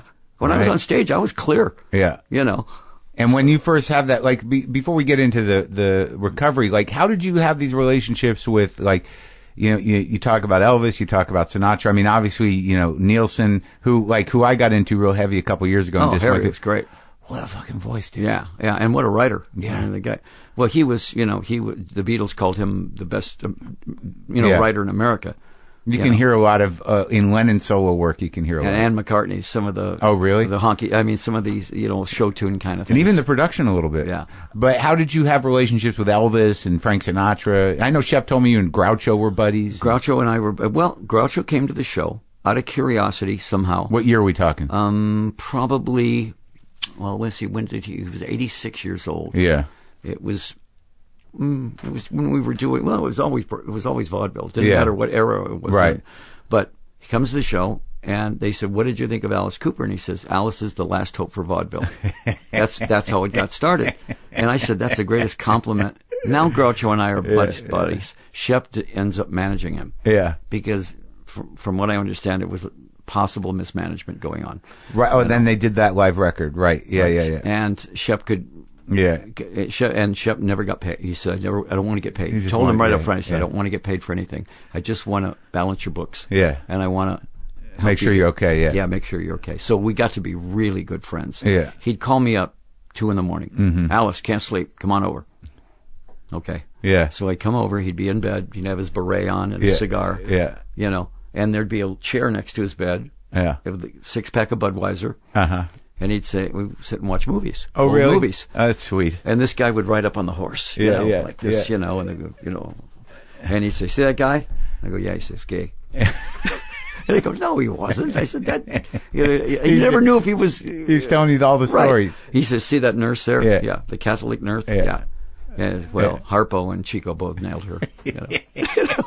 And I'm sitting there and I'm going, I could believe this, but I know I know what the source is right now. Yeah, but he's probably telling the truth, though, right? He ended up being. I got along with Groucho better than I got along with most rock guys. It was so funny because, like, I think one of the Ashton brothers had a relationship with Larry from the Stooges. He used to go out and visit him, you know, from their namesake. And I saw him at a park bench on Hollywood Boulevard, and we walked by, and I went, Larry. He goes, hey, what are you talking? Hey, it's good to talk to you, man. And it was so great because we loved those guys. Yeah. You know, we worshipped the Bowery Boys, sure, Muggsy, and those guys were our guys. Yeah, you know, that's sweet. So when we got to meet those guys, that to me was, I think I was the only rock star that was a friar. Oh, really? Because Groucho. He brought you in? And all the guys, you know, everybody had to have tuxedos on, and I'd have all black leather, and I was totally accepted. Yeah. I still work at the Comedy Store. You're friends with Mule Deer, right? Yeah. Oh, Gary's one of my best buddies. Yeah. I mean, I was there. I was a doorman there back in the 80s doing blow, and then I cleaned up. I came back. I still work there. It's beautiful. That's great, man. And Gary's one of, you know, how much fun is that guy? Yeah, he was like... So you can imagine, you walk into a room... I've not talked to him. I should talk to Gary Mule Deer. You walk in, you sit down. Yeah. Between Jack Benny and George Burns. At the Friars. Steve Allen. Yeah. Everybody. And you're Alice Cooper. And they treat you just like you're one of the guys. It's show business, buddy. It's the coolest thing in the world. Well, that's the one thing I realize about you is you love show business. I do. I love these guys. Yeah. I mean, I never tried to make a joke. Yeah. Because they were always... But you see yourself as a showman. Right. The great thing was they all sat there. When one guy would walk in, everybody would be quiet. Yeah. Jonathan Winters. Oh, yeah. When Jonathan Winters walked in, they'd all go, watch this. Because he was... Woo! I talked to him before he died. I went to his house. Good actor, too. He's great. He was just a really sweet, beautiful guy. I bought a couple of his paintings. Oh, you did? Yeah. He did surrealistic paintings. Yeah, he's into... Yeah, he was a painter, and it was a real honor. I drove up, and I got the opportunity to talk to him. It was just a couple of years before he passed, and it was wild to be at his house. And we went out to lunch. Do you remember the time that him and Robin Williams did sort of the the improv off. Yeah. They went, Robin Williams just put a white flag up. Oh, I give up. Yeah. I give up. He said, I can't stay with him. Yeah. They're very similar. I talked to both of them before they died, and it was very interesting, the similarities in the darkness in their brain. Yeah. But, all right, so, and Frank Sinatra? Sinatra, I got along with him. I never saw the dark side. Well, no, but how'd you meet him? How'd you end up having a relationship with Frank Sinatra? It was a baseball game in Vegas, a celebrity baseball game, and our team was Kenny Rogers, the Carpenters, Steve Martin, Albert Brooks, myself, and like this. Okay, so when we're playing the police department or whatever in the afternoon, and there's this kid trying to get in the game. He's about 12. Yeah, he wants to get in like this, and I finally go over and I said, "Let him in." I put him on the bench. Yeah, and he sits there. I gave him my hat, and this is great. Yeah. I'm walking to the casino that night, and this guy says, "Hey." Yeah. So what? He says, the boss wants to see you. The boss. I went, who's the boss? You know? And I go over there and Sinatra. Yeah. And he's sitting there. He says, Coop. Yeah. First one to ever call me Coop. And he says, Coop. He said, I owe you one. And I went, Mr. Sinatra. And he's Frank. Yeah. Went, okay, Frank, but I have no idea. He said that kid was Jilly's son. Yeah. Jilly's son. Jilly was his best friend. Oh, yeah. You did a solid for him, man. And he said, I mean, you did a solid for me. Oh, really? And I went, wow. Yeah. That's I said, well, just a kid wants to see a baseball game. He said, yeah, but he said, I owe you one. So, we met a couple of times, but anyways, 2 years later. You never took him up on the face? Bernie Taupin and I both get invitations to the Hollywood Bowl. For Sinatra? Yeah, for Sinatra. I said, oh, how cool. Sinatra remembered that and got us tickets. How was it seeing him? Yeah, it was great. So we sat there, we got, this is great. Hey, the boss wants to see both of yous. So we go out. There's Frank. He's got a tie undone. He's got a martini and a cigarette. Yeah. He said, I'm going to do one of your songs tonight. Get out of here. He did You and Me. Really? Yeah. And I went, what? And he says, yeah, good song. You keep writing them, kid. I'll keep singing them.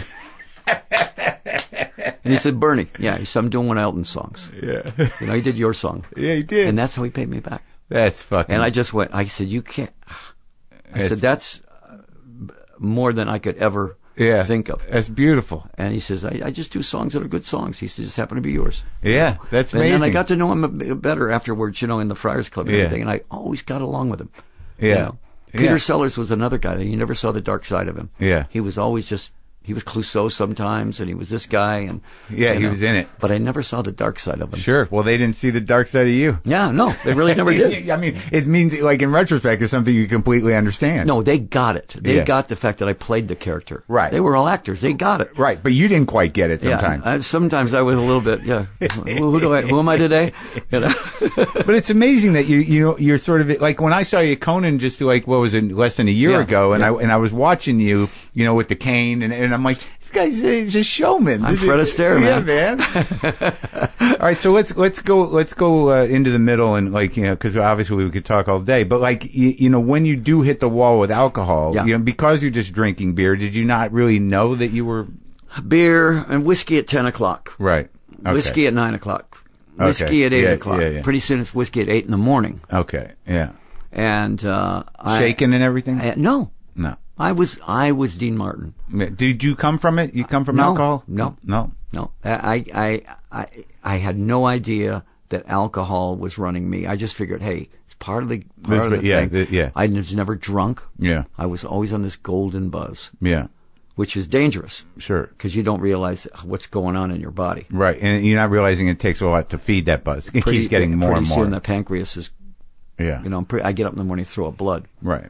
And that was the alarm. For the first time. Yeah. My wife says, let's go. Yeah. And Shep says, let's go. And they checked you in? I did. They checked me in. Hardest thing in the world for them. They both cried their eyes out going back to New York, but boy, did I need to be in there. And you didn't withdraw? No. I didn't. It was funny. The first 3 days, I felt like my nerves endings were on the outside of my body. Right. If somebody did... Yeah, right, yeah. But I never went through the kind of DTs, Right. But 4 days in, I started feeling really good. Really? And I started feeling really, really good. And I went, wow, this is kind of really strong. Right. So I was in for over a month, maybe 6 weeks. And I came out dead straight. Straight for a year, I had one sip of white wine and I hate white wine. And One just sip, triggered and it. that night I had 3 bottles hidden in the house. That quick? That quick. I had no idea I was that much of an Were you alcoholic. doing the thing? You know, the secret meetings? No. Never went to AA. I was totally fine. Yeah. Ended up almost ruining my marriage, ruining my career. The second time. Yeah. But you did a record in between, though, right? Yeah, I did 3 records that. But when did like From the Inside come out? Was that right after you got out? Oh yeah, that was about the hospital. Yeah. When I was finally, the first time when I came out, I said, Bernie is my best friend. We're both lyricists. Yeah. And I go, I got to tell you about these characters in there. Oh yeah. And when I start telling him about Jackknife Johnny and Millie and Billy Yeah. and Nurse Rosetta Yeah. and all these people, that we just started writing. I mean, You and Toppin. it was just flowing out of us, Yeah. Might have been the best musical record we ever did. Yeah, you like that record? Yeah, that Different was, producer too, right? Yeah. But then you relapsed. I was so surprised when I fell back. Yeah. I couldn't believe I was that much. It was that much of a trigger for me. And clearly it was worse than before. Yeah, because now you don't just gradually get drunk again. You're right back where you were. Right. And so somehow got into Phoenix. I finally had enough. My parents, my wife's parents, my wife finally said, the whole intervention, you're going. And I said, okay, well, no, now. No shit. So I went to the Camelback hospital. Yeah. When I came out, this is one of the great, sky opens up things. And one of the reasons I became Christian again is I came out and I went right to a bar and I had a Coca-Cola and waited for that craving. Waited for it because I'm going to be around alcohol all my life, so I'm going to. You want to deal with it? Sat there, nothing. Huh. Okay, tomorrow's going to be hell. Yeah. Wake up in the morning, nothing. No obsession. 35 years later, never once a craving. And the doctor said, that's insane. You are the classic alcoholic. How many meetings do you... I said, never been to a meeting. And they said, well, your willpower... I said, I have no willpower. I have 0 willpower. I said, God took it away from me. I said, I truly believe it was a miracle as much as parting the Red Sea was God said, it's enough. Huh. And I never had another, never fell back, never had another drink. It never occurred to me to have a drink. Hosting the Grammys, I'm going, oh my gosh. Never occurred to me to have a drink and calm down. The obsession was lifted, as they say. Yeah, it was gone. Yeah. It was totally gone. And even the doctor said, we have to write that down as a miracle because you should be hiding things all over the house. You should be watched at all times. Right. Considering your past and everything like that. And I said, it's gone. I said, it's as if it never existed. You could put a drink in front of me and I would go, what? And I wouldn't even think of drinking that. And is that when you start... Is that weird? No, yeah. I mean, it is weird. It's biblical, So, and I that's started when... realizing that was from a higher source. Right. It was not from a doctor. I wasn't a cured alcoholic. I was a healed alcoholic. Yeah. And that told me something. I said, wow, there's something more important than rock and roll to me. Really? So that was it. That was the white light moment. But it didn't mean I had to quit rock and roll. Right. But it was just a moment that you realized that some power greater than you had a better plan for me. Yeah. And you were wired with Jesus, so why not let it be Jesus? Absolutely. And it got to the point where when I did become a Christian, I really got into it and realized that there was no such thing as Jesus saying, oh, by the way, you can't be a rock star. He said, be a rock star. Yeah. Just be a good person. But represent me. Yeah. And I went, do you okay. do any? Do you find? Do you when you look at your records? Are there Jesus records? No, but there are references. There's a lot of references in there to anti-satanic things. Yeah. There's a lot of little references in there to if you think hell is going to be getting high with Jim Morrison. Yeah. You're right where he wants you. Right. There was a great line in Usual Suspects. Yeah. The devil's greatest trick was getting you to believe he doesn't exist. Yeah. I said when I heard that, I went, oh, that's a song. That's a great song right there. But again, it never dissuaded the fact that Alice Cooper was this character that I played, and he was a fun character. Sure. There was never a time that it just my lifestyle changed. And also, like, that character, just however it's interpreted, does let a little steam, a little pressure out of the dark side. Oh, absolutely. Like, the sort of like the kind of like the weird evil clown. I had no problem injecting a little Clouseau into this character. I mean, every once in a while, I want Alice to slip on a banana peel when he's really trying to be arrogant up there. I love that. Right. And let the audience in on it. Yeah, right. So there's like a tongue-in-cheek kind of fun. Well, it'd be shock. You can't shock an audience anymore. Right. Audiences are shock-proof. Sure. CNN's more shocking than Marilyn Manson, myself, and Rob Zombie put together. In the 70s, it was easy to shock an audience. Now, I get my head cut off every night. You turn on CNN, they're really getting their head cut off. Sure. So how shocking could what we do be? And did you change your life in terms of doing charitable things? Oh yeah, it just came natural. When that was now part of my life, and now I was following him. I went. It just came natural. Here's a bunch of kids at Dro. Wow, what can we do to help them out? Sure. I'm in such a perfect situation here. I watched the drug deal go down. And it was two 16-year-old kids. One kid's, like this, getting the money. And I said, how does that kid not know he might be a great guitar player? Right. He's never had a guitar in his hand. The other kid might be the best drummer in town. And I got the idea opening a place where any teenager could come in and learn guitar, bass, drums for free. All for free. All we had to do was raise the money. And so that's, for the last 20 years, I do that. Yeah. And we get 100 kids a day in there. Oh, yeah? And some of them are cutters. Oh, yeah. Some of them are gang related.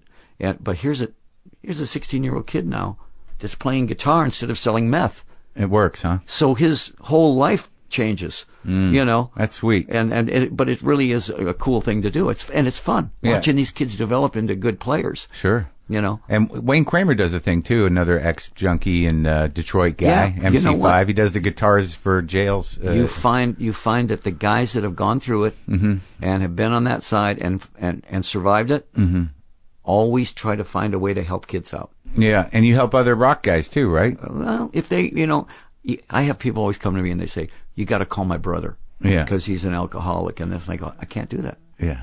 If he calls me, right, he's halfway home. That means he's admitting I got a problem. Right. I've had some pretty big stars call up at 3 a.m. and say, hey, where do I go? Yeah. And I go, okay, you're halfway home. Yeah. If I had to call you, it's just another finger wagging in your face. Right, of and course. You could bite it off. Go ahead. Yeah. But attraction rather than promotion. But if you call me, you're saying, I'm at the bottom of the rung. I need help.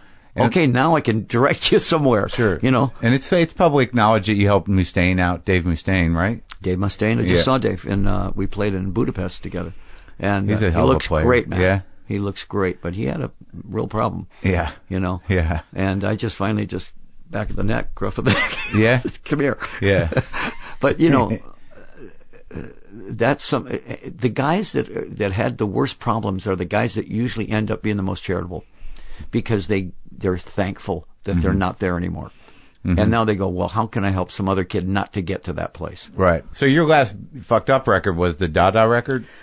Dada there was the blackout period records, which my fans always say are my best records. Really? Yeah. They love those records. Which one? Like Zipper Catches Skin? Special Forces. Yeah. Dada. Dada was a little more control. Flush the Fashion. Yeah. Well, that's got a hit on it. A lot of people did. Had right? hits on it. Yeah. But I cannot remember writing. You really any can't. of that stuff. No. I don't remember recording it. Dada's trippy, dude. But that was Bob Ezrin though. Yeah. I was fairly okay at he knew Dada. You. Yeah. Yeah, and we pretty much knew what we were doing on that record. But Zipper Catches Skin. Yeah. Yeah, gone. And now I listen to it and I go, wow, that song is great. Good. So some part of you was still working. Some part of me was Alice working. was still working. Yeah, I mean, I listen to the lyrics and I go, there was a song called Zorro's Ascent. Yeah. It says, I donned the cape, now I'm Don Diego. And I went, Don, oh, that's really good. So you can appreciate what you did in another time zone. My subconscious was writing pretty good lyrics. Yeah.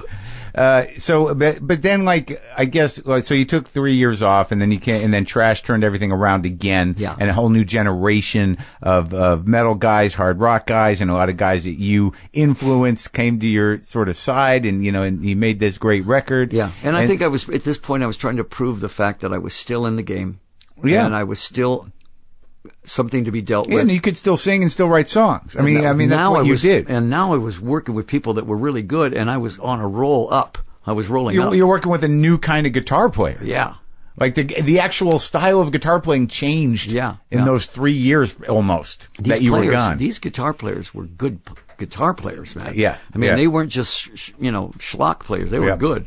Yeah. And I was surrounding myself with all the best people. Mm-hmm. I was always around when I picked a guitar player, it was because he was the best guy at that. Sure. Kane Roberts. Yep. And Kip Winger. Kip Winger was the best bass player around. Yeah. You and they all wanted to play with you. That was it. And you kept working, well, that's the thing, you keep working, and then, like, I listened to Welcome to My Nightmare, the second one, and that's another one of these, like, it's just the funniest record ever made. It's a good record, man. But it's comedy. It's all comedy. Yeah. There's country, you got Vince Gill on there, laying it out. That solo he lays out on that song, it's like, holy shit. When I brought that into my band, they listened to it, and they all pointed at each other. You play it. No, they couldn't. Right. He's an amazing guitar player. I just handed him a Telecaster, and I say, here, pretend like you're in a rock band. No problem. That guy just unbelievable. He had like Patterson Hood on there too, right? From the Drive By Trucker. Everyone's on that record. Yeah. But I always look at it as like they're honored to work with you. It's nice to be in that position. Yeah, and same with this one. You've got some good guest stars on Larry Mullins Jr. Paranormal was one of those things where Bob said, the drummer from U2. Yeah, I started out saying, let's not do a concept album. Right. Let's just not do one. Let's do 13 great records, great rock songs that you can't deny. Yeah. Okay. We wrote the whole thing, and Bob says, how about this? Yeah. Change the whole bottom of the sound. I said, what do you mean? Larry Mullins Jr. on drums. I went, wow. Would he do it? He goes, big fan. He says, you two were all big fans of yours, And I went, if he'd do it, that would be amazing. Yeah. And then, we did the one song, I've Fallen in Love and I Can't Get Up. Yeah. And it was a Texas Roadhouse boogie song. And we looked at each other and went, Billy Gibbons. Yeah. There was no doubt. And I sent it to him, and he goes, I got the flu right now, but this song makes me feel better. Yeah. You can feel it. You can hear his riff. There was no two ways about who had to play on that song. Yeah. And he sent it back, did 2 takes, and it killed it. Just killed it. And you've worked with guys who work with Lou Reed. You work with some Swedish guys. Wagner and Hunter were probably the 2 best guitar players on the planet then, and I had both of them in my band. Yeah, it's just they just love playing with you. Yeah. All right, it's a great record. I'm happy you're still working. You seem fucking healthy as hell. Can't be. I'll be 70 next year, and I'm the only one not breathing hard on stage. Wow. I mean, it's just, and the show is physically as hard as Nightmare. Do you do anything to stay in shape? No. All right, now one thing before you go, can you tell me what's so great about golf in a few sentences? Okay, golf is an addiction. I get it. And I'm feeding an addiction. And okay. I understand it. But it's also a meditation somehow. The guys who love it, there's a relationship that's almost zen with the thing. It is. Lou Reed. Uh-huh. Okay.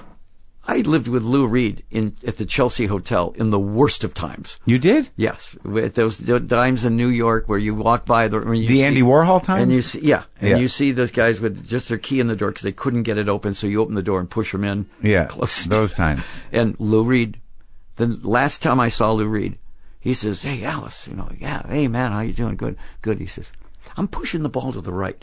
He said, "What?" And I'm, I did like a triple take, and I went, "You play golf?" And he goes, "Oh yeah, I play golf every day." I said, "I love it, man. I'm addicted to it." Really? Dylan plays golf. Really? Neil Young plays golf. Uh-huh. Stephen Stills, Iggy Pop, Roger Waters, big golfer. So what is they all got in common?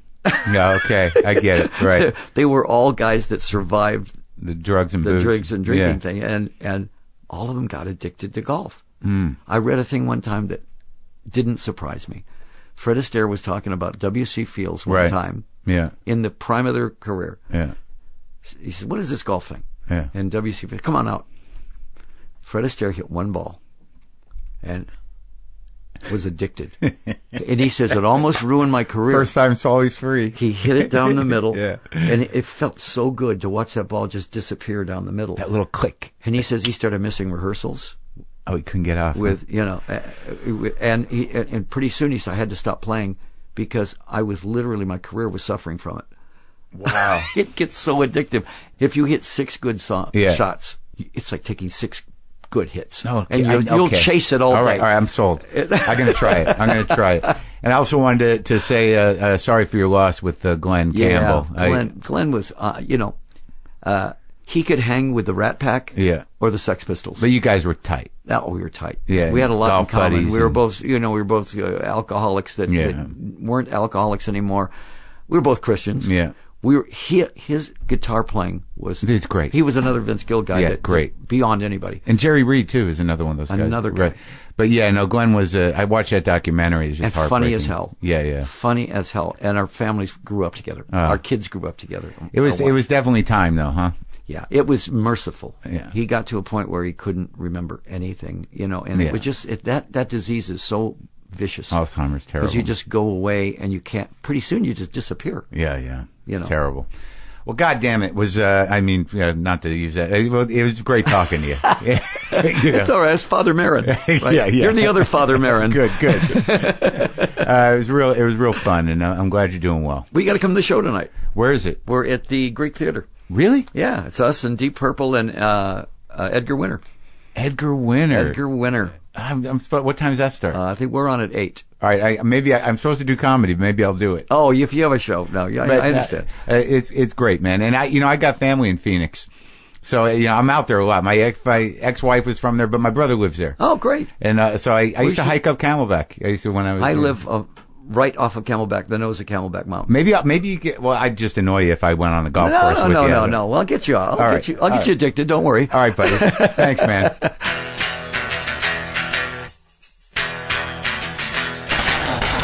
What? Lou Reed was a golfer? What a great conversation. I really enjoyed it, and I hope you did as well. I'll talk to you when I get home. Okay? I hope you're hanging in. And I don't have a guitar. That's just quick improv. Mouth trumpet. Boomer lives!